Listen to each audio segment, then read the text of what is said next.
Սպերջենի աստվածաշնչյան ընթերցանություն ամեն երեկո, ապրիլի 8 Ես չարից չեմ վախենա, որովհետև դու ինձ հետ ես։ Սաղմոս 23-րդ գլուխ 4-րդ խոսք։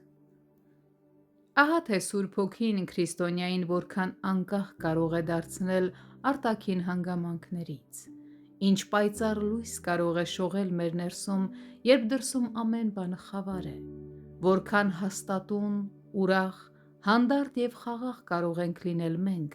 երբ աշխարհը այս ու այն կողմ տարուբերվի և երկրի սյուները շարժվեն։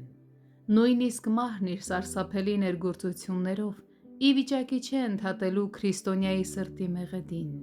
այլ ընդհակառակը, նա այդ մեղեդին ավելի քաղցր, ավելի մաքուր և ավելի սուրբ է դարձնում, այն միաձուլելով երկնային երգչախմբի օրհնաբանությանը և ժամանակավոր ուրախությունը փոխարինելով հավիտենական երանությամբ։ Եկեք ուրեմն ապավինենք օրհնյալ Հոգու զորությանը մեզ մխիթարելու համար։ Թանկագին բարեկամ, դու ծանր աղքատության մեջ ես, մի վախեցիր, Աստվածային Հոգին կարող է քեզ շատ ավելին տալ քո կարիքի մեջ, քան հարուստներն ունեն իրենց առատության մեջ։ Դու չգիտես, թե ինչ ուրախություններ կարող են կուտակվել քեզ համար այն խղճուկ հյուղակում, որի շրջակայքում շնորհքը գոհունակության վարդեր է տնկում։ Արդյոք անհանգստացած ես մարմնիդ տկարությունների համար։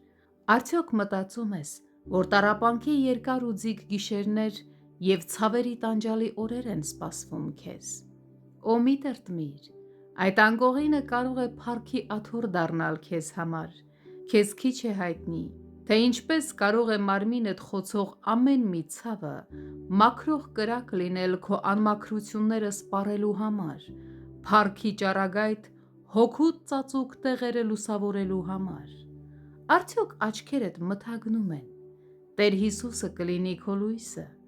Արդյոք ականջներդ հուսախաբ են անում քեզ, Տեր Հիսուսի անունը քո հոգու լավագույն երաժշտությունը կլինի, իսկ նրա անձը քո թանկարժեք ուրախությունը։ Սոկրատեսն ասում էր. փիլիսոփաներն առանց երաժշտության էլ կարող են երջանիկ լինել, սակայն քրիստոնյաներն էլ ավելի երջանիկ կարող են լինել, երբ ուրախության բոլոր արտաքին պատճառները բացակայում են։ Քեզանով կհրճվի իմ սիրտը, ով իմ Աստված, ինչ էլ որ կատարվի շուրջ բոլորը, և քո զորությամբ, ով օրհնյալ Հոգի, իմ սիրտը կցնծա, թեև ամեն բան հակառակ լինի ինձ։